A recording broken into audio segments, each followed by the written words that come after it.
Hello dear student, welcome to ग्यास classes for mathematics.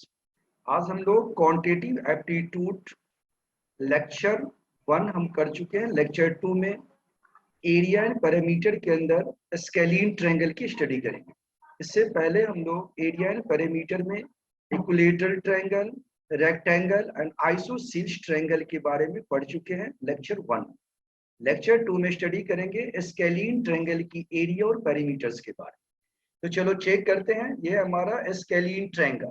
You know well what is scalene triangle. Scalene triangle का मतलब है the triangle having all the three sides unequal. जिस triangle के तीनों sides different होंगे, unequal होंगे, ऐसे ट्रायंगल्स को हम क्या बोलेंगे? Scalene triangle. राइट। जैसे ये ट्रायंगल आपको गिवन है और इस ट्रायंगल में ये साइड सपोज कीजिए कि ए है, ये साइड सी है और ये साइड बी है। तीनों साइड डिफरेंट है। कोई भी ट्रायंगल ऐसा जिस ट्रायंगल के तीनों साइड डिफरेंट होंगे, उस ट्रायंगल का हम एरिया कैसे निकालेंगे? तो इसके लिए हमारे पास फॉर्मूला है हीरोज फॉर्मूला। हीरोज फॉर्मूला क्या कहता है? S into S minus A, S minus B, S minus C, square root what is s where s is a plus b plus c by, यानी sum of all three sides upon में 2। Right. तो ये formula आप use करके heroes फॉर्मूले से scalene triangle का area निकाल सकते हो। तो जैसे आप देखो, एक कोई ट्रायंगल लेते हैं फॉर एग्जांपल। चलो पेन टैब से इसको आगे समझाते हैं। हम एग्जांपल को ध्यान दीजिए।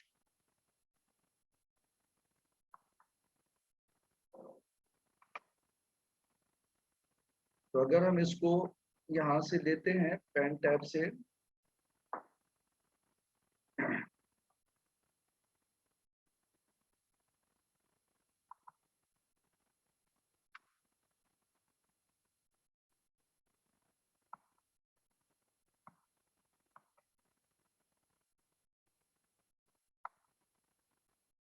राइट। अब आप देखोगे कि जैसे ये ट्रायंगल है, सपोज कीजिए कि आपने ये ट्रायंगल बनाया।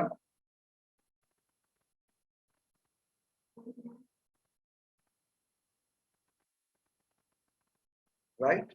ये ए है, ये बी है और ये सी है। ये कोई ट्रायंगल्स है। तो सपोज करो कि ये साइड आपको दिया गया है, कोई भी साइड ले लेते हैं ना। तो अगर आप सपोज कीजिए कि ये साइड आप लेते हो, ये साइड है, मान लो ये आपका है ए। राइट। ये साइड आपका क्या है? बी। और ये साइड आपका क्या है? सी। तो ए बी सी एक ट्रायंगल है जिसके थ्री साइड्स हैं।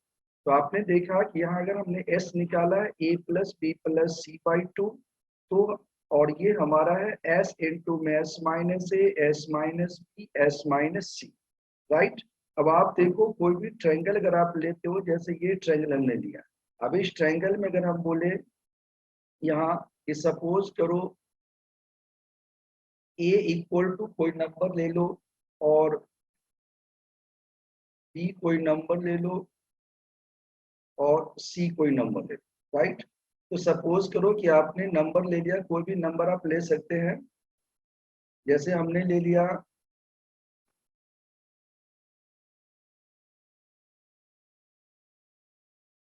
ए ले लिया 5 और बी ले लिया 4 और सी ले लिया 3, यानी कि 5 4 3 हमने तीन साइड ले ली ए बी सी। तो वैसे तो ये बन जाएगा। आप देखोगे 5 का स्क्वायर होता है 25, 4 का स्क्वायर है 16, 3 का है 9, तो 9 16 25 5 ये बन जाएगा राइट ट्रायंगल। यानी कि आप इस ट्रायंगल को आप ऐसे भी बना सकते हो कि जैसे आप देखते हो कि ये हमारे पास ए है, ये बी है और ये सी है। तो ये साइड जो है ये तो हो जाएगा आपका 5 हाइपोटेनियस है, और इसमें किसी को भी आप ले सकते हो 3 4। राइट। तो सपोज करो कि ये आपने लिया था, तो ये इसको हमने ए मान लिया और ये 4 लिया था, ये आपका बी आ गया और ये 3 आपका सी आ गया। राइट। तो अब आप देखोगे ये एंगल कितना है? 90 डिग्री। तो आपने देखा कैसा भी ट्रायंगल है, यहाँ पे 3 4 5 तीनों साइड्स क्या है? डिफरेंट है। बट तीनों साइड डिफरेंट है और इसका आप देखोगे तो ये राइट ट्रायंगल भी बन रहा है। तो अगर राइट ट्रायंगल बन रहा है लेकिन ये तीनों साइड डिफरेंट, तो अगर आप इसका एरिया निकालोगे तो सबसे पहला काम क्या है, आप निकालो एस। एस क्या होगा, 3 + 4 + 5, 3 + 4 प्लस में 5 और अपॉन में आ जाएगा आपका 2। ये बनेगा 5 4 9 3 12। 12 को आप 2 से डिवाइड करोगे तो आपको क्या मिलेगा, 6 मिलेगा, राइट। ये एस निकल गया। अगर अब आप इसका एरिया निकालना चाहते हो, दिस एरिया इक्वल टू, आपने फॉर्मूला लिखा एस, तो ये आ जाएगा आपका S, s minus A, that means 6 - 3। इसी तरह से आप देखोगे एस माइनस, यानी कि 6 माइनस में आप ले लोगे 4 और इनटू में 6 माइनस आप ले लोगे 5, राइट। अब आप इसने क्या किया, हमने इस पे लगा दिया रूट। ओके, अब आप देखोगे कि ये आ जाएगा आपका 6, ये आ जाएगा आपका 3, ये आ जाएगा आपका 2 और ये आ जाएगा 5। अब इसको आपने रूट लगा, तो 6 3 जा 18 2 30, ये क्या आ जाएगा, √36। तो क्या मिलेगा, 6। तो ये क्या आ गया, अगर मीटर में दिया गया है तो 6 मीटर का स्क्वायर, अगर सेंटीमीटर में दिया गया है तो 6 सेंटीमीटर का स्क्वायर।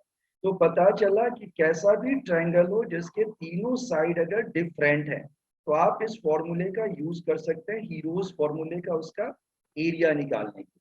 कैसे, तो सबसे पहले ये फॉर्मूले को याद रखना, s s minus a into S minus b into S minus c, और एस क्या है, sum of all 3 sides upon में 2। क्लियर, चलो आगे चलते हैं।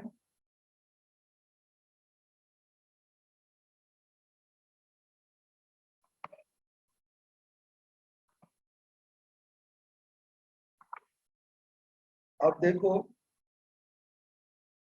अब यहाँ पे बताया गया आपको कि अगर हमें पेरीमीटर निकालना है तो पेरीमीटर का फॉर्मूला क्या सीखा था आपने, sum of a plus B plus, यानी कि sum of all the 3 side, तीनों साइड को अगर आप ऐड कर दोगे तो क्या निकल जाएगा, इसका पेरीमीटर निकल जाएगा। तो चलो इसको भी अगर हम पेन टैब से तो ये बताना चाहे कि जैसे आपने देखा था कि पहले जो ट्रायंगल था, यानी कि अगर हम निकालते हैं पेरीमीटर, तो आपने देखा ये फॉर्मूला है sum of all 3 side a plus B plus. तो हमारे पास जो 3 साइड थे वो हमने क्या लिखे थे, 5 4 एंड 3। ये आ जाएगा 5 4 9 3 12। 12 क्या आ जाएगा, यूनिट। अगर वो मीटर में है तो मीटर में, और सेंटीमीटर में तो सेंटीमीटर में आ जाए। तो ये हमारा था किसी भी ट्रायंगल का अगर हमें पेरीमीटर निकालना है तो सम ऑफ ऑल 3 साइड्स। क्लियर है, चलो नेक्स्ट पॉइंट पे आते हैं, राइट एंगल ट्रायंगल। अगर हम बात करें राइट एंगल ट्रायंगल की तो क्या होगा, ध्यान। तो राइट एंगल ट्रायंगल अभी अभी आपने देखा था, राइट एंगल ट्रायंगल जो हमने देखा था, राइट एंगल ट्रायंगल का मतलब है the triangle having one angle 90 degree. कोई भी ऐसा ट्रायंगल होगा जिसका एक एंगल अगर 90 डिग्री है वो क्या कहलाएगा, right angle triangle, right. It is a triangle with one angle, इसने एंगल लिख दिया, दैट कहलाता है एंगल इक्वल टू 90 डिग्री। तो किसी भी ट्रायंगल का अगर एक एंगल 90 डिग्री होता है तो उसे हम क्या बोलते हैं, राइट एंगल ट्रायंगल। अगर राइट एंगल ट्रायंगल आपको गिवन है तो आप उसका एरिया कैसे निकालोगे और पेरीमीटर कैसे निकालोगे। इसके लिए आपके पास ये फॉर्मूला था, इस फॉर्मूले का आप यूज करोगे, दैट इज एरिया होता है हमारा हाफ बेस इंटू हाइट। तो ये आ जाएगा आपका हाफ बी इंटू में बी, बेस इज बी और बी इज। चलो इसका भी डायग्राम अगर हम बनाते हैं, ध्यान।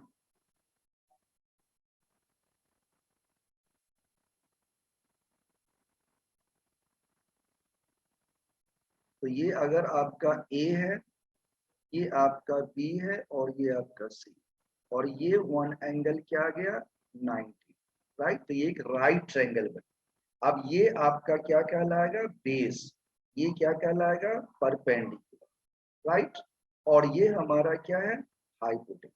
ओके, तो एरिया के लिए आपको क्या चाहिए, half base into height, half b into, और पेरीमीटर के लिए क्या चाहिए, sum of all 3 side, p plus B plus h, right. तो अब आप देखोगे P प्लस, अगर हमें यहाँ पे मान लो H नहीं मालूम है तो ये फॉर्मूला होता है पाइथागोरस, जो आपने पढ़ा H square equal to P का स्क्वायर प्लस B स्क्वायर। अगर आप H निकालेंगे तो रूट अंडर आ जाएगा P का स्क्वायर प्लस B का स्क्वायर। इसी तरह से अगर आप निकालना चाहते हैं कि हमें B चाहिए, बेस निकाल, इसी फॉर्मूले का आप यूज कर सकते हो, H स्क्वायर और माइनस में P स्क्वायर का क्या आ जाएगा रूट। और अगर आपको निकालना है P तो आप सेम फॉर्मूला यूज कर सकते हैं, H का स्क्वायर और माइनस B स्क्वायर का क्या आ जाएगा रूट आ जाएगा। क्लियर है? अगर हम सेम ट्रायंगल यहाँ भी लें, जैसे आपने देखा कि हमने पहले लिया था, जैसे बेस है, बेस हम यहाँ पे मान लो ले लेते हैं 3 और P ले लेते हैं 4। तो आप देखोगे कि हमारे पास जो फॉर्मूला है H वो क्या है, P स्क्वायर प्लस में B स्क्वायर का क्या दिया गया है रूट। अब आप देखोगे कि P क्या है आपका 3 स्क्वायर और P आपका आगे पीछे लिख सकते हो, P 4 है तो 3 और B आपका 3 है, तो 3 का स्क्वायर प्लस 4 स्क्वायर, राइट। अब आप देखोगे कि ये क्या आ जाएगा 9 प्लस में 16, तो 9 प्लस 16 है और ये क्या आ जाएगा आपका 25, तो 25 का रूट क्या होगा 5। तो ये इसकी वैल्यू H की वैल्यू क्या आ गई 5 आई।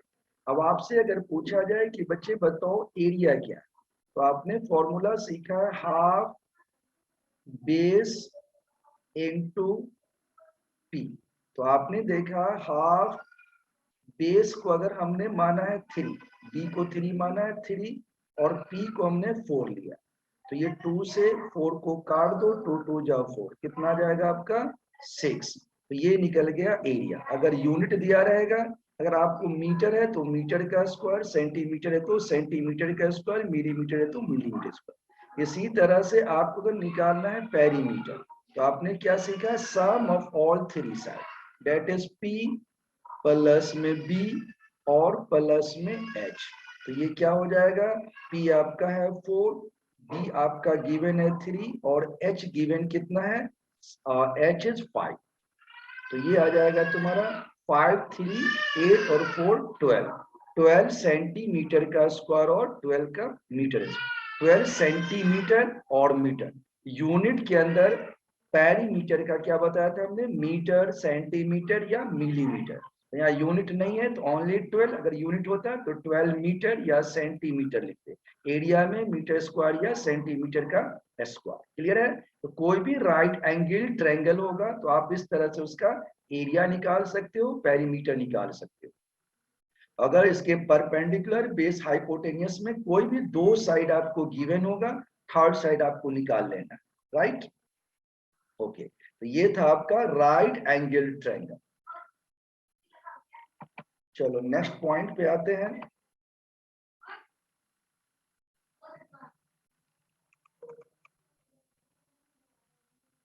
यहाँ पे देखो, यहाँ पे PDF में मिस्टेक हो गया, लिखने वाले ने इसको मिस्टेक कर दिया है, तो इसको करेक्ट क्या करते हैं, ध्यान रखिए।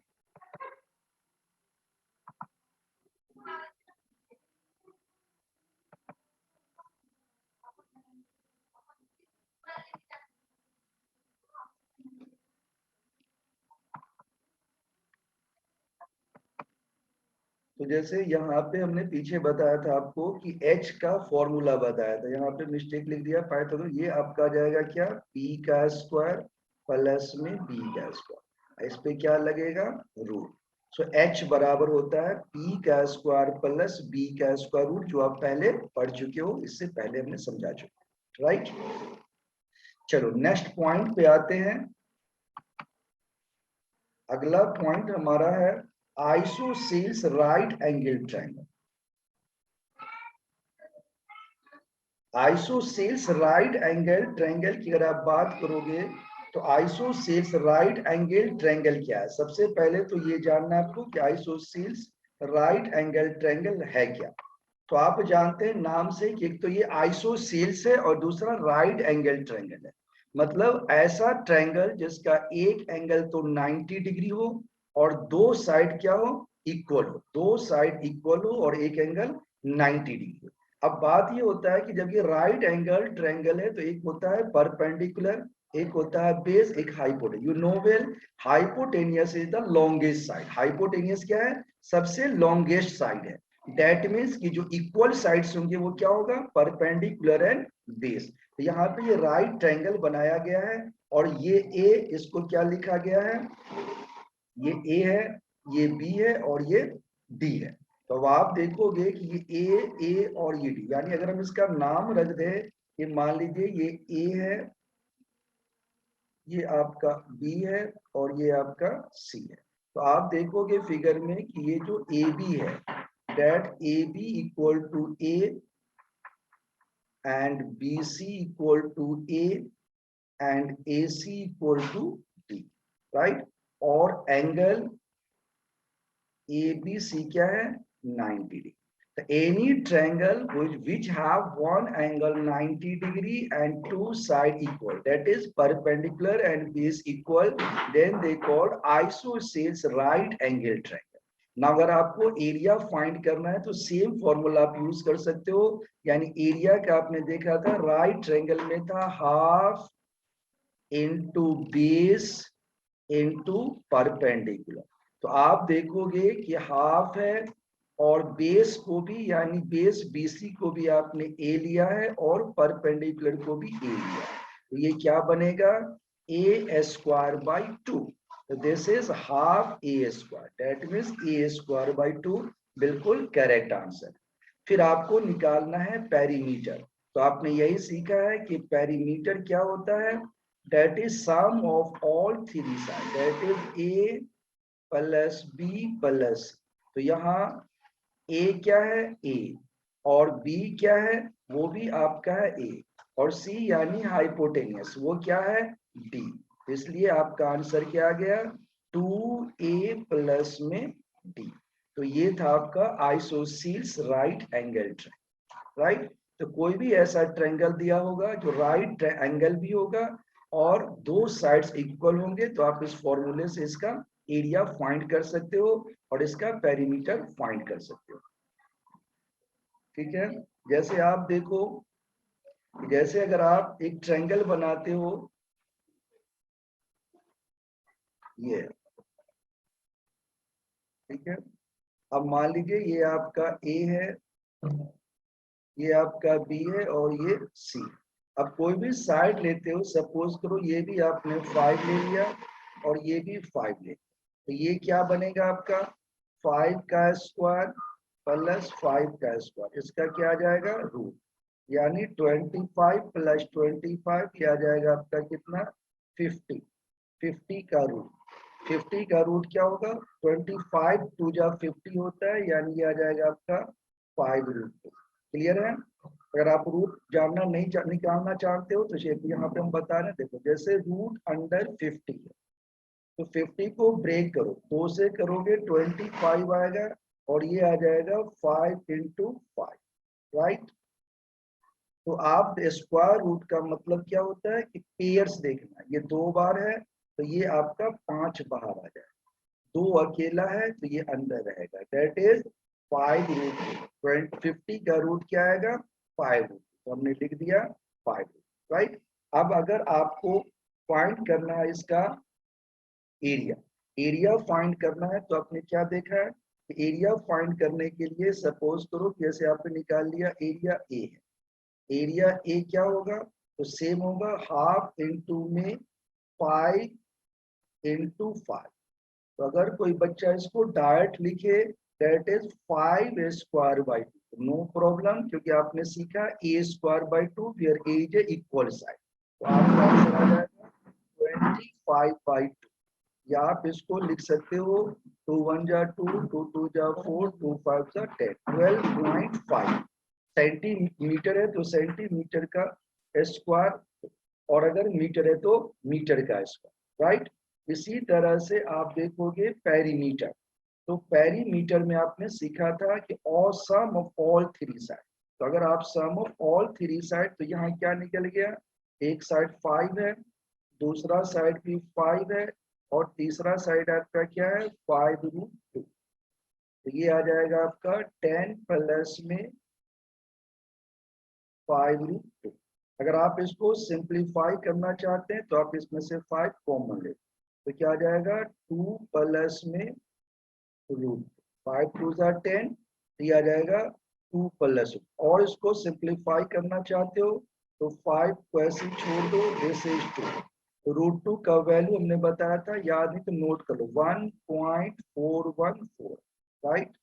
तो ये क्या आ जाएगा 5 मल्टीप्लाई में इसको ऐड करोगे तो 3.414, राइट। अब इसको मल्टीप्लाई कर लो, 5 4 जा 20, 5 1 जा 5 2 7, 5 4 जा 20, 5 3 जा 50 into 70। 3 के बाद पॉइंट है, यहाँ पॉइंट लगा। तो ये सारा हमने इसलिए किया है, कई बार बच्चों को पॉइंट मल्टीप्लाई में भी मिस्टेक्स आता है, तो याद रखना है कि 1.414 की वैल्यू है, 2 से आपने प्लस किया पहले, तो ये आ जाएगा आपका 3.414। ये 5 था, मल्टीप्लाई करेंगे, पहले नॉर्मल मल्टीप्लाई करो, 5 4 जा 20, 5 1 जा 5 2 7, 5 4 जा 20 70। अब पॉइंट काउंट करो 1 2 3 के बाद पॉइंट लगा। अगर ये मीटर में है तो इट इज मीटर, सेंटीमीटर में तो सेंटीमीटर। क्लियर। तो ये था आइसोसेल्स राइट एंगल ट्रायंगल, यानी the triangle having two sides equal and one angle 90 degree.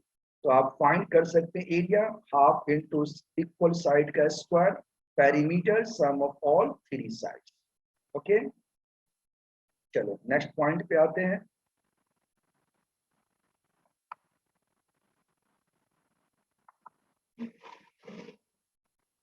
अगला पॉइंट हमारा है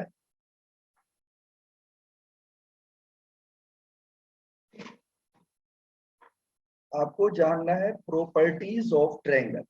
प्रॉपर्टीज ऑफ ट्रायंगल में आप देखोगे कि डेट इज, सबसे पहला प्रॉपर्टीज क्या है कि sum of any two sides of triangle is greater than the third side.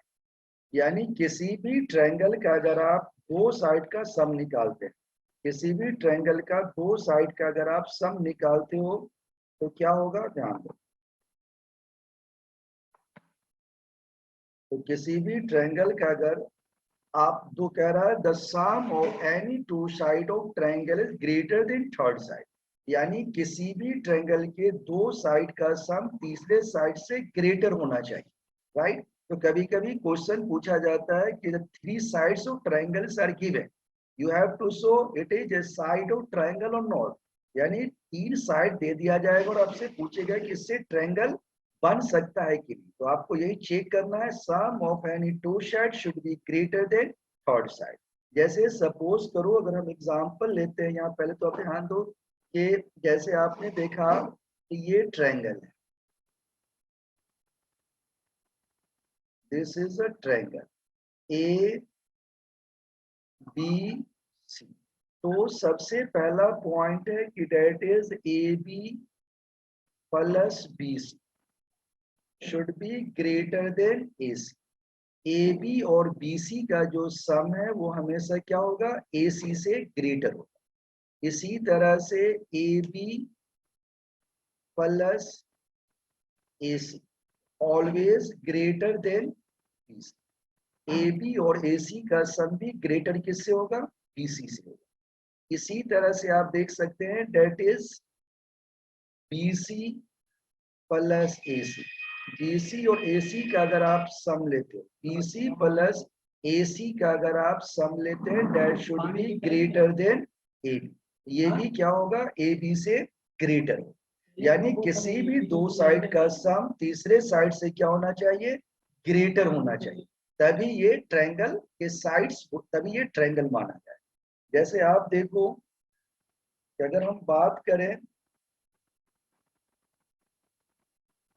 कि जैसे हमने एक एग्जाम्पल लिया कि जैसे आप देखोगे, अभी आपने देखा 3 4 5, आपको ये पता करना है ये 3 4 5 is a sides of triangle not, क्योंकि अभी हमने ट्रायंगल लिया था। चेक कर सकते हैं that is 3 plus 4 is greater then 5।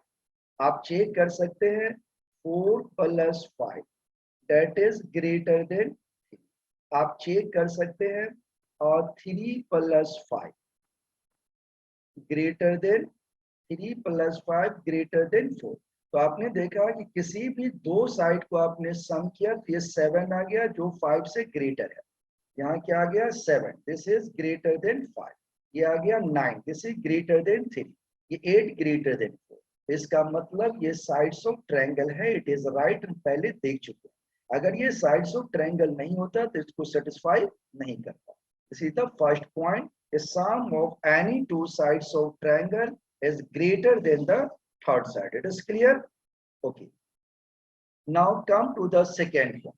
There are sides opposite to greatest angle will be the greatest and side opposite to a smallest angle will be the smallest.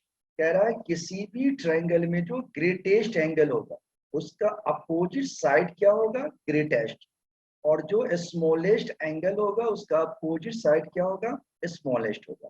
जो आपने देखा था अभी जस्ट इसी ट्रायंगल की अगर हम बात करें कि जैसे आप देखिएगा जैसे ये राइट ट्रायंगल, राइट, तो आपने देखा कि इस राइट ट्रायंगल के अंदर सपोज ये ए है, ये बी है और ये सी है, और ये वेल नोन है कि ये तो 90 डिग्री है, राइट, और ये क्या है, हाइपोटेन्यूस, लॉन्गेस्ट साइड। तो आप देख रहे हो किसी भी ट्रायंगल में अगर एक एंगल 90 डिग्री होता है, यानी कि if angle B is 90 degree then angle A plus C should be 90, यानी ए अकेला अगर बी 90 डिग्री है तो इन दो एंगल का सम 90 होगा। That means this two angles are less than 90, these are acute angles. ये दोनों का सम 90 है, तो ये 90 से छोटा है, लेस देन 90 है, तो ये क्या है, एक्यूट एंगल। तो सबसे लार्जेस्ट एंगल क्या है, 90, और 90 के अपोजिट क्या है, एसी, और आप जानते हो एसी इज लॉन्गेस्ट साइड। ये प्रूफ कर रहा है कि ये ग्रेटर एंगल का अपोजिट क्या होता है, लॉन्गेस्ट होता है। अब ये दो साइड बच गए, राइट।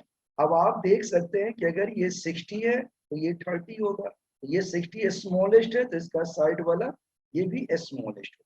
अगर ये 60 है, मान लो ये 60 है और ये 30 हो, तो 30 है सबसे लिस्ट, इसका अपोजिट साइड क्या है, बीसी, तो ये साइड क्या होगा, लिस्ट होगा।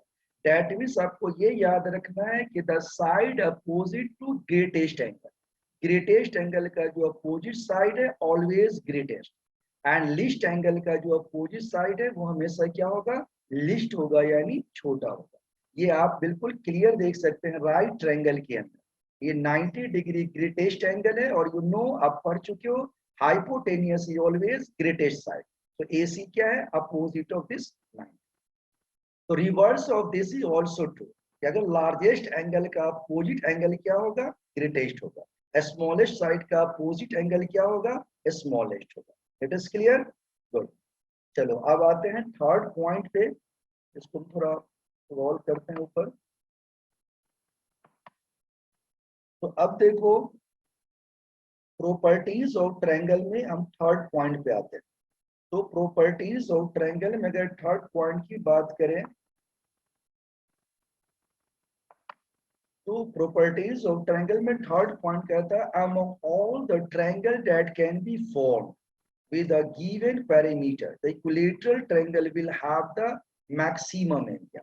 दिस इज इंपॉर्टेंट क्वेश्चन, कई कॉम्पिटिटिव एग्जाम्स में इस क्वेश्चन को पूछा गया है कि among all the triangle that can be form with a given parameter, यानी अगर पैरामीटर सेम हो, यानी साइड का सम अगर सेम है तो जितने भी आप ट्रायंगल्स बना सकते हैं उन ट्रायंगल में सबसे मैक्सिमम एरिया किसका होगा, इक्विलैटरल ट्रायंगल का। दैट मीन्स अगर side of triangles, all the three side of triangles are given such a way the sum of all three side is equal, then all these types of triangle, among all the types of triangle, equilateral triangle will have maximum area। मतलब कि अगर आपको बहुत सारे triangle यानी त्रिभुज दिए गए और सारे त्रिभुज के जो साइड तो अलग अलग हैं लेकिन उनका तीनों का सम ऑलवेज इक्वल होता है, यानी उनका पेरीमीटर सेम है, तो इक्विलैटरल ट्रायंगल का जो एरिया होगा वो सबसे ज्यादा मैक्सिमम होगा।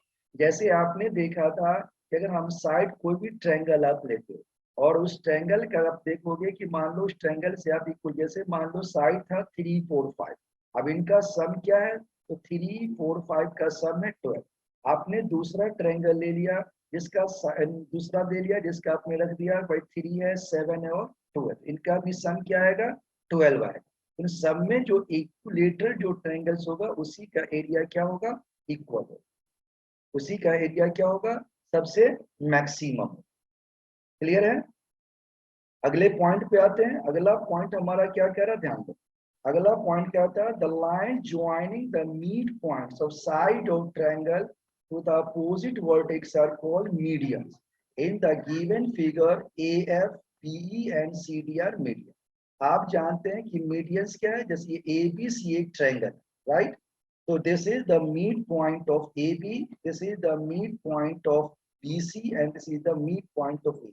तो कह रहा है कि when vertex is joining to the midpoint of F, midpoint of BC, that is F, and B joined to the midpoint of AC, that is E, and C joined to midpoint of E, that is BE, AF, and CD are called medians of the triangles. Medians of triangle. That is, median always bisect the opposite side. AF bisect BC, BE bisect AC, and CD bisect AB. This is called median. Third point, fifth point is the point where the three medians of a triangle meet is called centroid. In the given figure, O is the centroid. The centroid divides each of the median in the ratio of 2:1.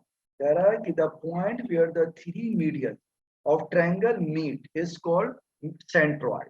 That means कि जो आपका median AF, BE और CD जिस point पर मिलता है that point is called centroid. Generally centroid को हम क्या करते हैं G से denote करते हैं या आप O से भी डिनोट कर सकते हैं। यहाँ लिखा O is the centroid but लिख दिया G, तो आप इसको जो है O से डिनोट करो या इसको G से डिनोट कर सकते हो, नो प्रॉब्लम। तो आप देखोगे इसमें कि जैसे आपने यहाँ पे यहाँ जो लिखा in figure O is the centroid, ये O की जगह आप इसको समझो क्योंकि यहाँ पे इसमें G लिख रखा है, तो G इज कॉल्ड सेंट्रॉइड, ये इसका सेंट्रॉइड है। Centroid is the mid point of centroid the mid point. अब कह रहा है कि सेंट्रॉइड क्या है, that is the intersection point of the medians of triangle. Centroid is the intersection point of medians of triangle. पूछा जाता है question what is centroid, the centroid is the intersecting point of medians of triangle, यानी जिस point पर किसी त्रिभुज की माध्यिकाएं मिलती है। A is median that is माध्यिका, B is median that is माध्यिका, C is median that is माध्यिका। All the three median meets at the point G, so this is called centroid. Now next point is the centroid divide each of median in the ratio 2:1. Yani centroid divide the median in 2:1. That is, this is the point median centroid, then this is AG is 2 and GF is 1. That means the G divide AF in the ratio of 2:1. This is very important point. इसमें कुछ पूछे जाते हैं कि suppose आपको दे दिया जाता है कि that is AF equal to 6 centimetre, then what is AG क्या, तो आप जानते हो 2:1 रेशियो में डिवाइड किया गया, तो आपको लिख सकते हो AG का मतलब हो गया 2/3, that is sum of the ratio 2 + 1 3 and multiply में क्या आ जाएगा 6, तो 3 2 जा 6, यू गेट 4। और अगर आपको निकालना हो GF इक्वल टू क्या होगा 1 है, तो 1/3 सम ऑफ द रेशियो इनटू में टोटल 3 2 जा 6, तो ये क्या मिल गया, दिस इज 2। अब देखो AG आ गया आपका 4 और GF क्या आ गया 2, 4 और 2 क्या हो गया 6। तो पता चला कि अगर आपको कोई भी मीडियन का लेंथ दिया गया है और वर्टेक्स की साइड से AG पूछे तो आप उसको निकाल सकते हो 2/3 इनटू में लेंथ, राइट।